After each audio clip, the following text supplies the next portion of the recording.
Let's get salty! Hey everyone, Zeddy here again today with a brand new video, and yesterday we took a look at the worst cards, although not really that bad of cards, honestly, from the Deadmines so far. And today we are taking a look at the most busted, the best, the gooderest, that's English, right? We're gonna work with that. Cards for the Deadmines so far, and again, reminder, we're going for 40,000 subscribers. If you haven't hit that sub button yet, please do. We got a Zeddy doc on the way, a Nova video, all that stuff will happen if we hit 40,000 subs, and you guys have been doing an amazing job hitting that button, so thank you for that. Anyways, again, this is all taken from HS Replay. I'm a premium subscriber there. Hashtag not sponsored, just like their service. And we're using deck win rate as our indicator, and it's all from the last whatever, since the Deadmines has come out. So let's take a look at what the best performing cards so far from the Deadmines have been. And starting off at number 10, people might have expected this to be a bit higher, but it is Mr. Smite, the Pirate Legendary, neutral Pirate Legendary. He's a pirate himself, and it gives your other pirates charge. He said 31.3% of decks by far, but like not even close, the most popular card from the Deadmines so far. 53.6% win rate and played 68,000 times. Probably summoned from Juggernauts even more than that. But I bet you he'd be a lot higher on this list if he wasn't as popular, because I feel like people are probably putting him in just every deck ever, and it's lowering his win rate across the board. Whereas if you just put him in like Pirate Warrior and like as a finisher in certain mid-range decks, he'll perform a lot better. But overall, really good charge finisher, enables some combos and stuff like that, but basically he's just functioning like kind of good old Leroy. And the only thing, again, that I find frustrating about him is the Juggernaut high roll. I think that's kind of ridiculous, but that's more of a Juggernaut problem and a Mr. Smite problem. We've already talked about this in another video, but overall, yeah, Mr. Smite doing some pretty good work so far. At number 9, and you can tell this is a standard list and not a wild list, where he'd be number 1 until the recent bug fix, is Jerry Rig Carpenter, the Druid minion. 2-mana, 2/1 pirate, draw, choose one spell, and split it. He's currently 9.9% of decks with a 54.3% win rate and played 57,000 times. So basically this card is mainly fit into two archetypes. Aggro Druid, because you have Sow the Soil. It splits that. You get a 1 mana 2/2 Treant and 1 mana +1 attack. Those are both very good. And also in like Alignment Druid, because you split up your nourishes. And that's really good post alignment, because you get to draw, you get a ramp and then draw all in one. It's really strong. So yeah, Jerry Rig, really solid card. Turns out 2-mana 2/1 draw 2 effectively is just a very, very powerful effect. At number 8, we have a Paladin Parrot, Sunwing Squawker, 4-mana 3/4 Battlecry. Repeat the last spell you've cast on a friendly minion. On this has been in 4.9% of decks, 54.6% win rate, and played 23,000 times. So yeah, it's just really getting like a Libram Paladin, Libram of Wisdom, Blessing of Authority. You can go Blessing of Kings, any buff. You just fit this into any mid-range deck that runs any buff. Sunwing Squawker is incredibly powerful. Even with Hand of Adal, you get another card draw out of the deal. It's just really good card, and not a big surprise how well it's doing. At number 7, we have Shadow Blade Slinger, Warlock minion, 1-mana 2/1 pirate, Battlecry. If you've taken damage this turn, deal that much damage to the enemy minion. It's in 5.2% of decks with a 54.9% win rate. 37,000 times this guy's been played, or gal. Looks like more like a gal to me, doesn't it? Yeah, just really good in like Handlock, Self-Damage, Warlock, Zoolock. It's a 1-mana kill a lot of things. That's really good. I mean, most of us thought it would be really good. It's very good. It's reminiscent of the 1-mana pirate from Rogue. Maybe not as good, maybe sometimes better. And overall, not ever really that bad. So there you go. Just a really solid card. At number 6, and this one surprises me. I did not think this card would do quite as well. That is Blacksmithing Hammer, the warrior weapon. 4-mana 5/1 tradable weapon. After you trade this, gain +2 durability. It is an 8.5% of decks with a 55.9% win rate, and has been played 26,000 times.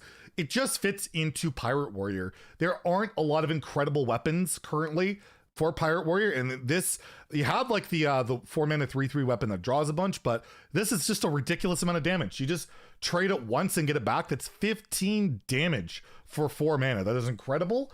Not quite incredible enough to see like playing WoW, because Ankar's is so much better, but yeah, it just fit into that slot in aggressive warrior decks, and that deck's doing really well, and therefore Blacksmithing Hammer doing quite well. One card that I definitely underrated. At number 5, I have something that makes absolutely no sense. probably due to its lack of sample size, but I'm going to include it because I think it's kind of fascinating. At number 5, we have Galaka Glutton, 3-mana 2/3 pirate. Battlecry, destroy a beast in game +1/+1.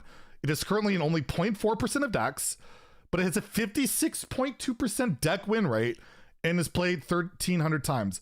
I even searched this card for like what it's commonly played in. Nothing really comes up, but whatever this card sees play in, it seems to be doing well.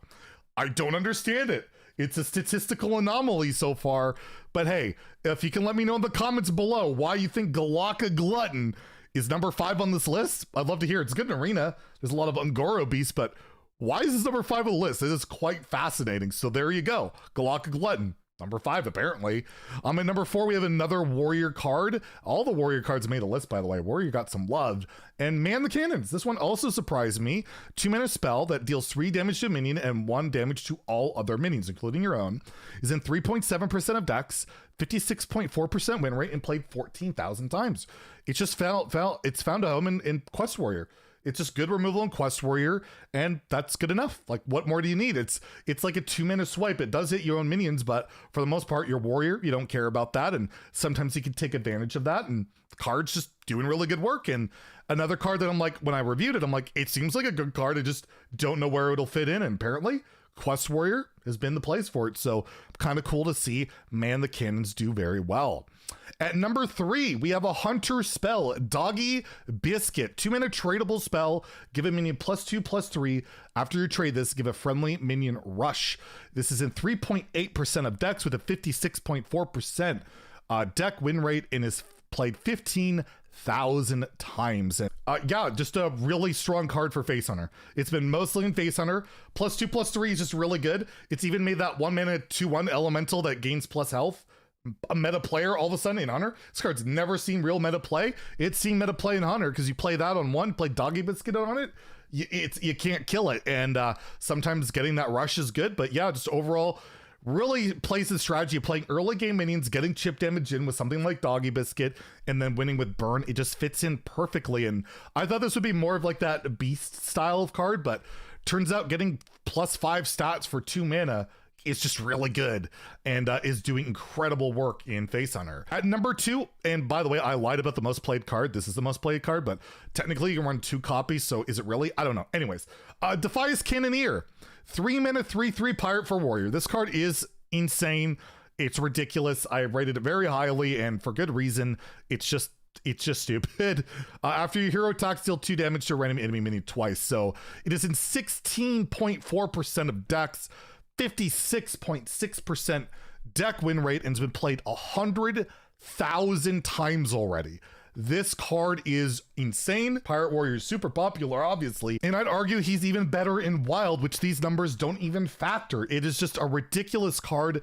Like, the fact that it's 3-mana 3/3 deal 4, and it's not even just to minions. It goes face. It's just incredible. It controls the board. It pushes damage. It's just a nuts card, and very warranted at number 2 on the list.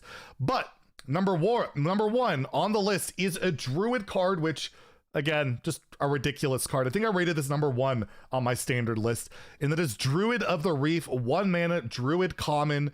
It's a 1-mana 1/1, but you get to choose one, transform into a 3/1 shark with rush, or a 1/3 turtle with taunt. It's an 8.4% of decks, and has a deck win rate of 61% and played 51,000 times. Aggro Druid, one of the best decks in the game. It's getting nerfed with Razormane getting nerfed to a 2/2. And well, Druid of the Reef has just been an insane addition to the deck. It's premium stats for 1 mana. You get a 1/3 taunt, which is like old Voidwalker, or a 3/1 rush, which is like that 2-mana 3/1 Murloc in standard right now. It's just really good. And you can buff it, you can copy it, all sorts of stuff. Card is ridiculous, and yeah, definitely not too surprised to see it number 1 on the list. So let me know in the comments below what you think about the mini set so far.